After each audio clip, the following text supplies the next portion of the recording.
Good morning, everyone. Good morning and welcome to the Co-operative South and West Region Regional Members Meeting 2014. Thank you all for coming. My name is Tricia Davis and I'm the Chair of the Regional Board, and I shall be guiding you through your meeting today. Cooperators here at what will be one of the most interesting and important meetings we've ever had. Hope you all had a good journey here and that you've enjoyed sampling some of the cooperative food on your arrival. My first duty is to talk to you about the fire procedure and mobile phones and where the toilets are. So there is no planned fire alarm test today, so if you hear a loud siren, you need to make your way out of the building through the clearly signed exits. There's one over there, and wherever you are in the building, I'd ask if you could familiarise yourself with your nearest exit. Toilets are out of the door and then down the corridor, and with mobile phones, I ask, please, and tablet devices, if they could be turned to silent rather than off. And the reason for this is we're hoping that today, for the first time, people will be partaking in the meeting online at the same time as we're here. So, if you are on Twitter, we are at RMN, standing for Regional Members Meeting, and please join in online.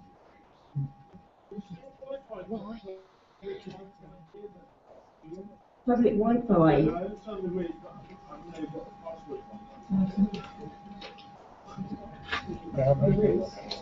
Yeah. We're just going to try and find out. Extra guest is the username you want to find, and the password is welcome 1905, capital W's. Welcome 1905. Okay. To help the meeting run smoothly, I'd ask if you could observe the standing orders that were in your pack. Here's our agenda for the day. This morning, the main presentation will be held in this room and we'll give details of our national results, the governance, the miners review and the Kelly report. And you're going to be asked to hear and vote upon a motion that's been brought to your meeting today. Following this, we're going to split into discussion groups which will provide further details on the results, the reviews and the renewal plans, and it will allow for conversation and questions, and the stickers that you received at registration will denote which group that you're in, so we'll let you know later on where you have to go. Lunch will be provided in between these discussion sessions. And then this afternoon, we're going to meet back in here for a presentation from Kate Ormond from Co-operative Southwest. And we're going to end the meeting with another opportunity for questions and comments. There, you will be able to submit your questions on the cards and give them into membership people during the day so that we can answer those at the end of the day. I am going to let you know what's happening at each stage of the day, so don't think you've got to remember all this now. So, first of all now, some introductions. And these people who are going to be presenting to you today. On your far right, we've got Dave Griffiths. And Dave is the chair, vice chair, sorry, of the regional board, and he is a member of our values and principles committee. Stand up, please, so we can see. Okay. Next to Dave, we've got Jenny Barnes, and Jenny Barnes is one of our South and West group board directors. Next to Jenny, we've got Andrew North, who is our South and West Regional Secretary, and it sounds like he needs no introduction. We've also got Sam Grayson over there, and he's a regional membership manager. There's me, Tricia Davis, as the chair of the regional board. I'd also like to welcome our regional food managers, Paul Chudley and Chris Arnold, who are standing at the back.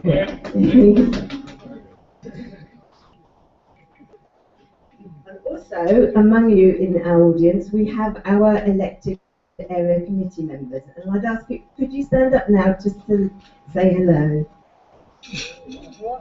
Hello.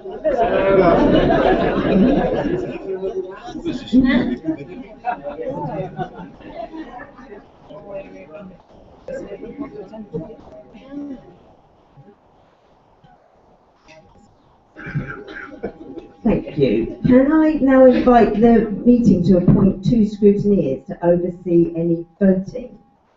And that's Andrew, if you could help me with this task. Okay, we are going to have a vote today, so we need to appoint 2 scrutineers who will help us make sure the vote is accurate. Do you have any nominations, please? Some volunteers. So we've got 3 volunteers. We've got Ken Gallo, Dave Pearce and Caroline Tendler, so we can, if I can ask you to agree them as scrutineers, that would be very helpful. If you agree that those 3 can be your scrutineers. Thank you. Thank you, Andrew. Now I'd like to hand over to Dave Griffiths to start the opening presentation.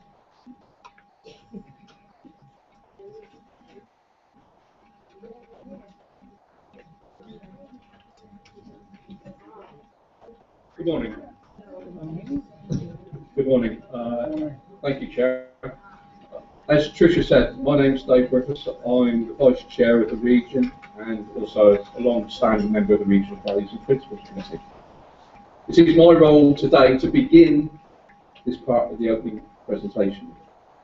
The cooperative, as you know, has a long and proud history of member involvement from the establishment in 1844 right through to today. Our members have played a key role in determining the future of the society.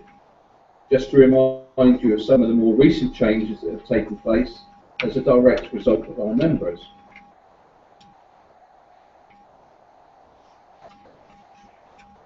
In July 2003, the removal of the 5 LASMAGs, Zoo, Nuts, Loaded, Front and Sport, from the sale in our outlets, after they declined to put them in modesty bags.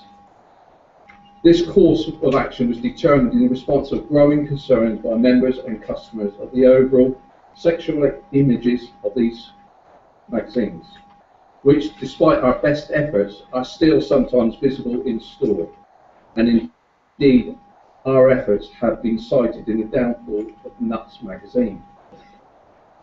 The membership process for this began in my area in the south and west, which is called the Solent area. And the South and West region submitted a motion to the group half-yearly meeting last year, which called for confirmation of the group's commitment to fair trade, and requested that fair trade products feature more prominently and regularly in the promotion plans of co-operative food.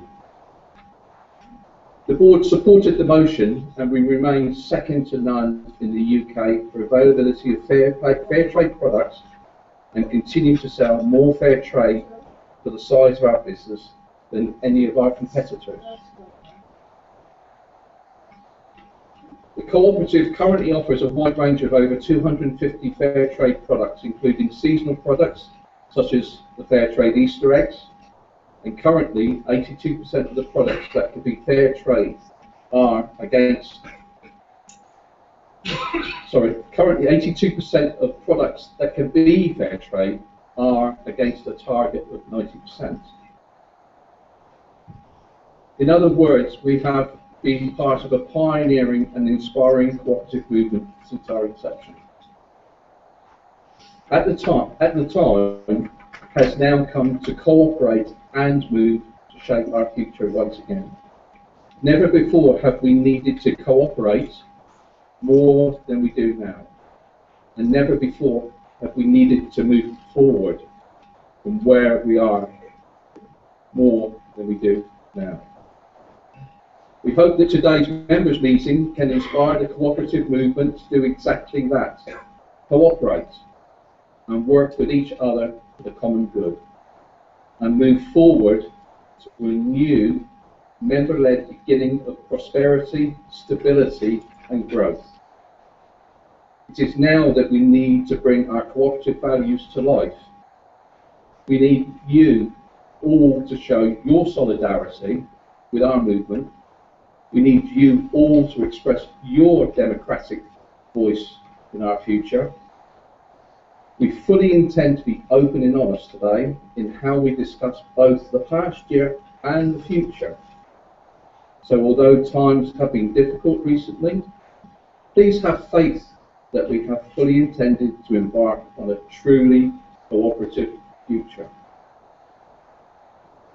Today's presentation and workshops will take place around 3 themes that will help frame the information that you need to get more involved.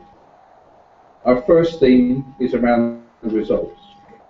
We will talk to you about the national and the regional business results, as well as our contribution to bringing our values and principles to life in the past year. Our second theme is around reviews.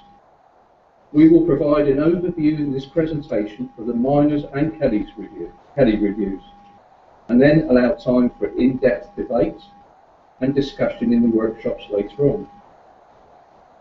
Our third theme for today is around renewal, looking at some of the fantastic work that True North Food Strategy has accomplished in revitalising the food business and also towards a group's purpose and strategy for the future, which you will have to say. Results, reviews and renewal. Through exploring our national and regional results, by considering reviews into our practice, and by hearing some of our purpose and strategy that will lead to our renewal, our aim today is to provide you with the tools to help us continue cooperative movement. The challenge through this, we have determined what the future looks like for the cooperative, There are many issues, and that's what this meeting is all about. We do know that regardless of the financial challenges we've faced, we clearly need to keep investing in our business plan, including our trading estate. One big issue is the ratio of debt to comparison of profitability of ourselves and some of our leading retailers. Unlike them, we aren't listed, which has a listed business which has access to equity capital, beg your pardon. Effectively, we need to either generate our own capital or borrow it, and the latter clearly isn't the desirable option.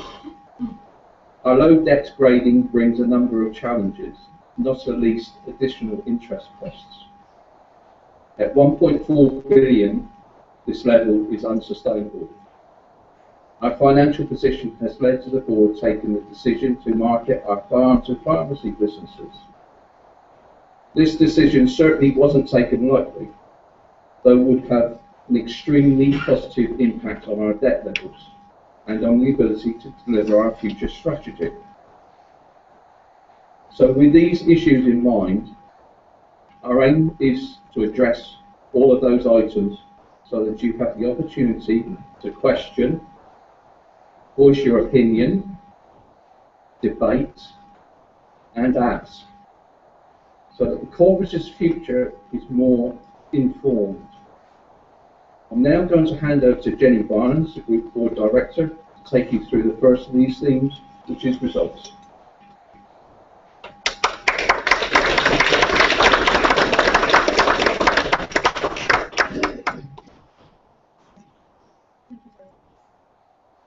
Good morning, fellow cooperators. I'm Jenny Barnes, as previously mentioned. I'm one of the two South and West representatives on the Group Board. Michael Harriott, my fellow director, is currently helping the South and East region with their members' meeting, which is also taking place today. You will have seen all the headlines in the media covering our various trials and tribulations, some more accurately than others.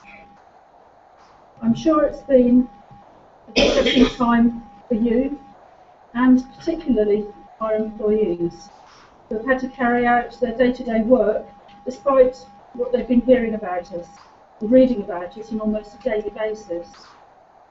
But before I discuss any more of the results, I'd like to show you this film from Richard Pennicook, who is our interim CEO.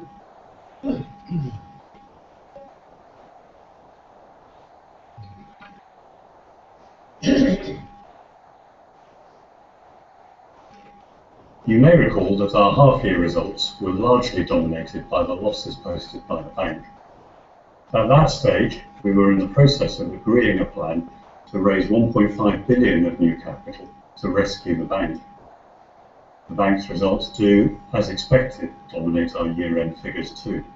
And before I go into these numbers, I wanted to use this video to explain what happened with the bank in 2013. At the end of the year, we were able to successfully, importantly without any cost to the taxpayer, and this was the first bail-in of a bank in the UK. This was a big achievement for us, given that it had never been done before. This now means that the accounts for 2013 report the bank as a discontinued business. All of the losses incurred in supporting the bank, writing down its assets, and disposing of a large proportion of it are included within these results. This, plus the impact of write-downs related to the former Summerfield estate, have had a major impact on how we arrive at the overall group performance.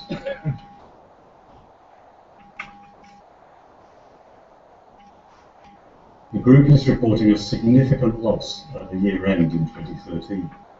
Our sales were broadly in line with expectations, with a small drop overall. Our annual report provides further detail within each of the businesses. The group's underlying operating profit is up from last year. This figure reflects the fact that although we are striving to be increasingly competitive with our pricing, we are seeing more efficiency in our businesses, and this is having a positive impact on the bottom line. However, the figure I want to really draw your attention to is the statutory loss, which takes into account our financial performance after all our costs are deducted, including the discontinuation of the bank. This multi-billion-pound loss was widely reported in the media earlier this year. This figure accounts for all the bank losses and was what we expected to see after the recapitalisation of the bank at the end of last year. More explanation of this can be found in the detail of our annual report. There is some good news in our figures though, in that despite the support provided to the bank, our levels of debt have reduced year on year.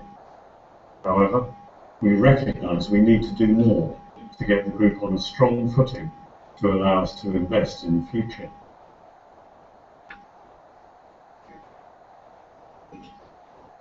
Sales in the food business were down slightly, and as I have previously mentioned, this can be explained through a combination of a general reduction in market spend on food, plus competition increasing their market presence and convenience, and our approach to competitive pricing.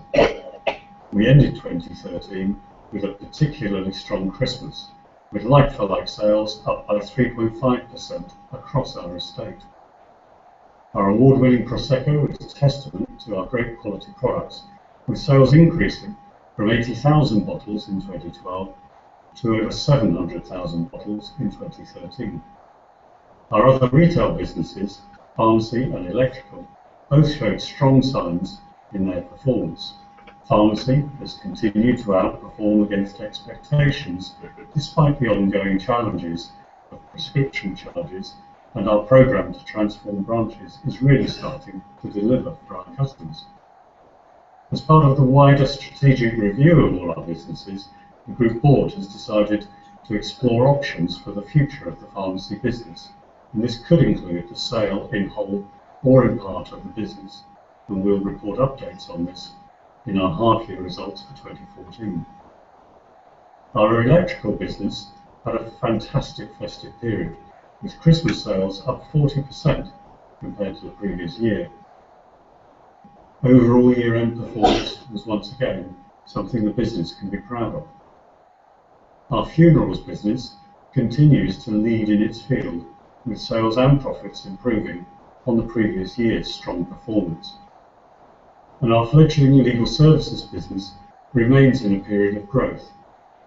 The performance figures for 2013 reflect our continued investment in the business to achieve long-term growth, as we discussed in our half-year report.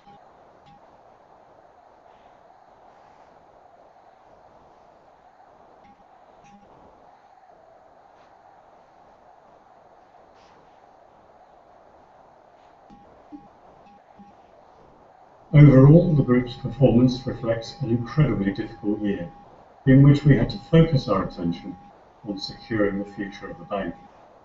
On the 20th of December 2013, we formally completed the deal to secure its future for the millions of customers who rely upon its services.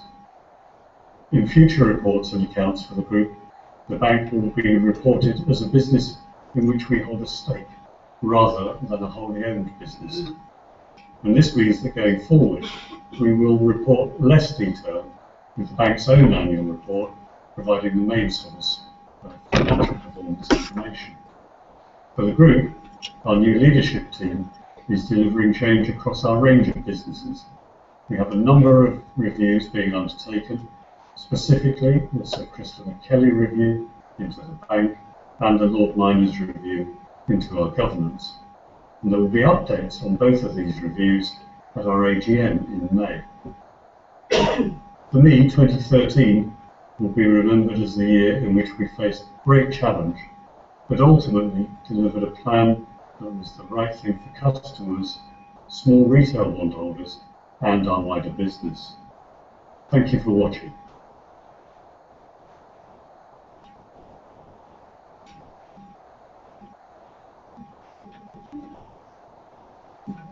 To recap the information you've just heard, the Co-operative Group made £10.5 billion revenue last year. The group as a whole made losses of 2.5 billion. I'll just pause for a moment to explain how these things are made up. The total loss reflects the serious capital shortfall issues we had to address in the bank last year, and the subsequent reduction of the bank's value to the group following the implementation of the recapitalisation plan last December. The loss also includes an accounting revision we made to the value of Summerfield Food Store estate that was acquired in 2009. In retrospect, we can see this acquisition was not in our best interest. The Summerfield write-down of 226 million recognises that our food strategy will now concentrate on growing our core convenience store estate and improving like-for-like sales. This has meant disposing of some of our larger Summerfield stores. Our corporate costs have also built up over a number of years relating to the Unity programme, IT investments, and the proposed acquisition of the Lloyds Verdi Bank branches. The other critical factor reported in our accounts is the high level of debt we have built up over the last few years. This debt has been reduced during 2013 by £286 million through disposal and sale and leaseback of property assets. However, it still remains at 1.4 billion, which is an unsustainable figure and considerably higher than the debt carried by our retail competitors. The decision to explore opportunities for the sale of our farms and to review the future of our pharmacy business is a direct result of the need to deal with the debt situation. Members received payments of 55 million last year. Our debt fell from 1.7 billion in 2012 to 1.4 billion. And despite all the sounding bad, we've still made an underlying profit of 210 million. This means that, despite the significant problems outlined in the video, we are still a profit-making business.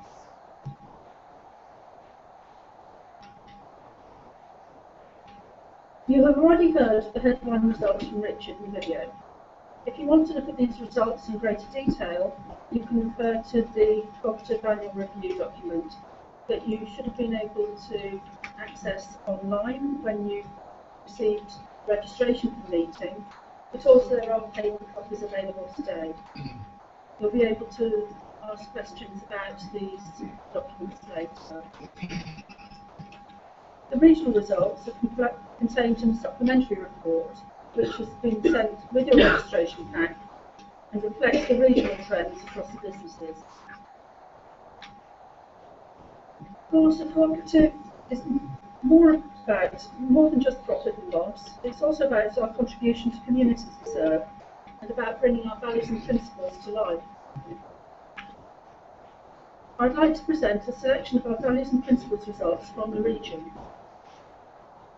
To begin with, I'd like you to cast your mind back to this time last year.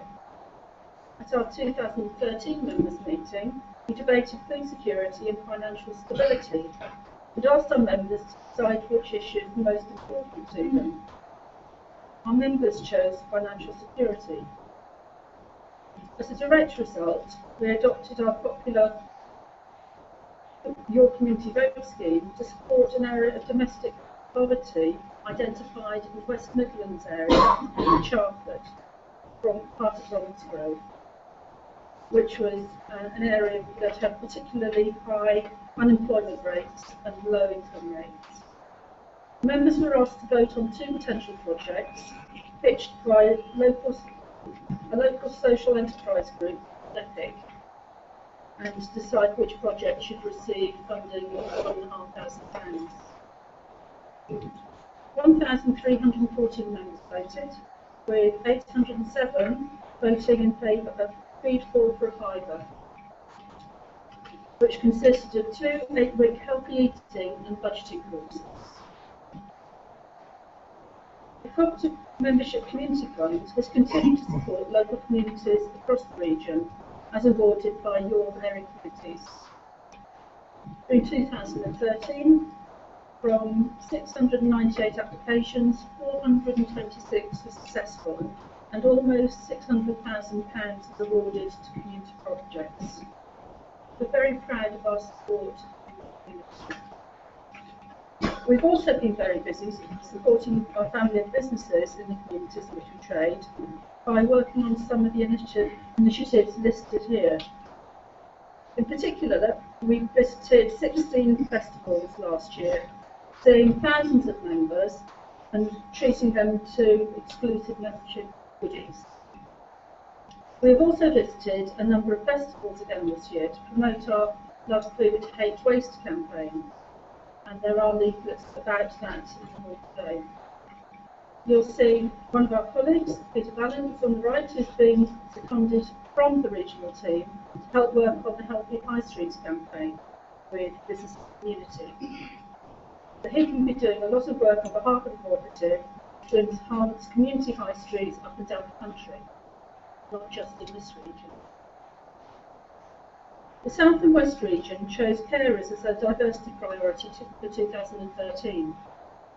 To highlight this, the membership team ran a Carers Day Out Awards scheme, where carer groups across the region could apply for between £100 and £400 for an excursion or day out from caring duties. Applications had to be made from cooperative members to be eligible, and we were able to fund 37 applications, which amounted to £13,000, and received very positive, heartwarming feedback from the groups, who are all very grateful for the opportunity to retreat. The project also included a unique partnership with young carers and the production of a short film involving students from Cooperative Trust School, which helps to identify young carers and offers various routes to follow-up support. We hope to launch this to all our trust schools in the coming year.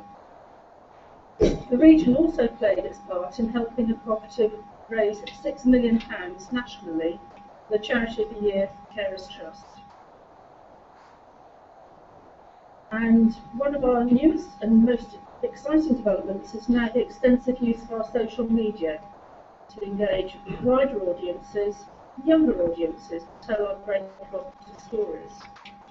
If you're a keen social media fan, you can follow us on Twitter at Member Southwest SW. You can like our Facebook page or visit the Southwest Co-operative blog, all of which we're regular contributors to. Again, all the details are available for you to take away today, so you can catch up with us online in your own time. This concludes the results theme for the presentation, and I'll now hand to Andrew Moore to deal with reviews.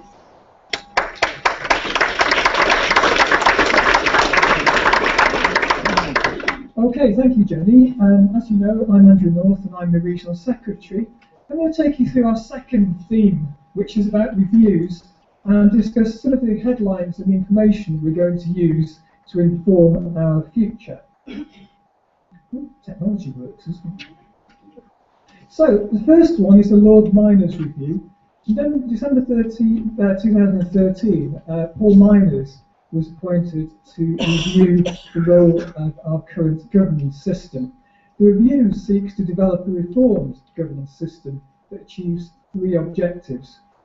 One is to produce a highly competent and qualified group board with the skills and experience to exercise leadership and effective oversight of management running a business of massive scale and complexity. The second one is to ensure that genuine cooperative values and principles are protected and securely embedded in our organisation. And the third one was to ensure that the interests of the entire membership are properly understood and promoted, and their fundamental rights are respected. And we're going to explore more of this review in the discussion groups which follow this session. The second report is the one produced by Sir Christopher Kelly. He was appointed to consider the events that led up to the Cooperative Bank reporting a capital shortfall of £1.5 billion.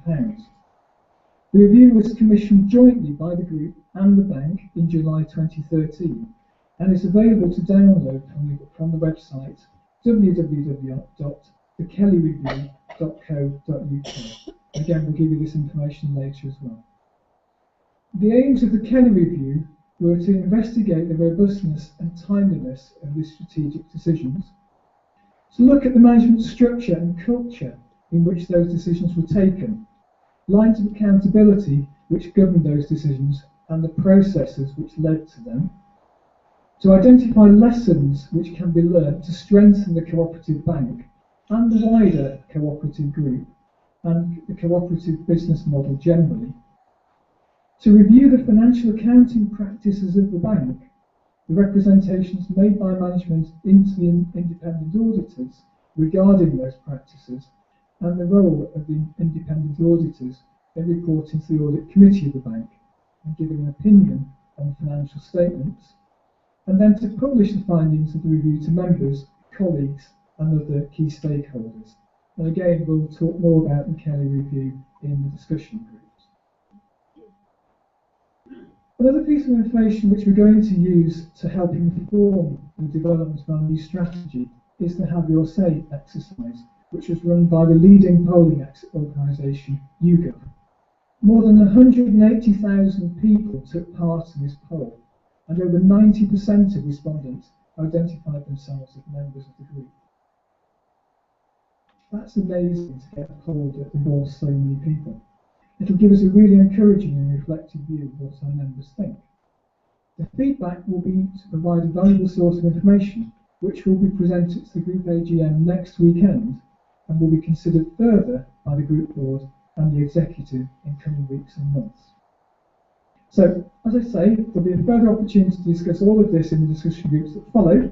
And now I'll hand over to Sam to look at the final of the themes for today's session. Thank you.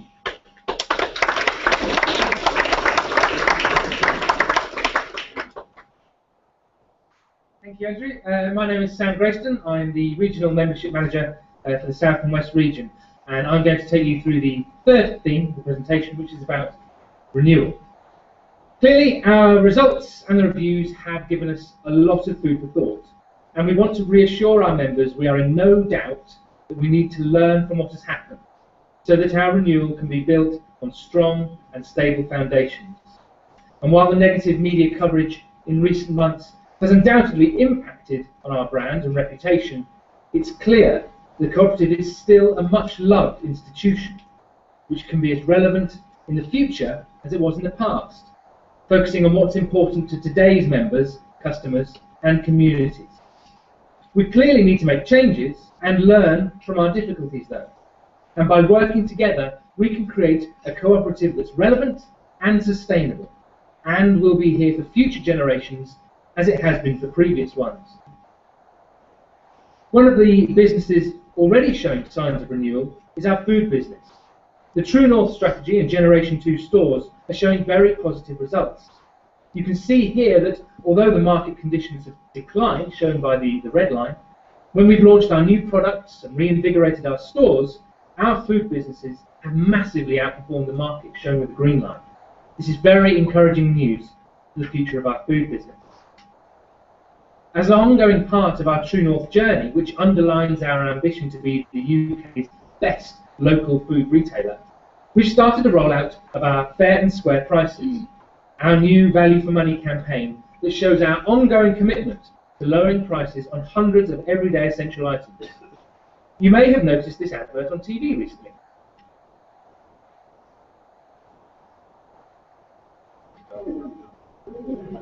Oh, adverts.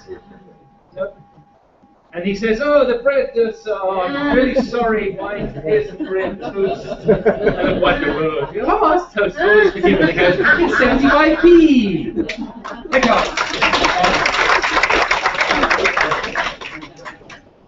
You keep telling me I should have been on stage. Anyway. Sorry? The effort's toast, yeah, you're probably right. One of the most useful and inspiring changes in the thinking for our food business has to step away from the idea of being the number 5 supermarket and instead focus our efforts on being the #1 convenience retailer. This new focus provides our business with the right mindset to undergo the kind of renewal that we're currently seeing in the food business. The clarity and drive to be #1 has already started to reap positive results, and the priorities for 2014 reflect the drive to be perceived as a convenient community retailer. In addition to the food strategy, the group board and the new executive team have devoted considerable time and attention to reviewing our purpose, from which we will develop the group's future strategy. We need to meet the needs of our members and our customers, ensuring that our proposition is relevant and meaningful, and that our resources align to the core purpose and help achieve our goals. The outcomes of the review will be a key item on the agenda of the group AGM, which is taking place next week, and will be the roadmap for our future approach. That's the final theme of our main presentation. I'm now going to hand back to your chair, Tricia, to explain what's going to happen next. Thank you.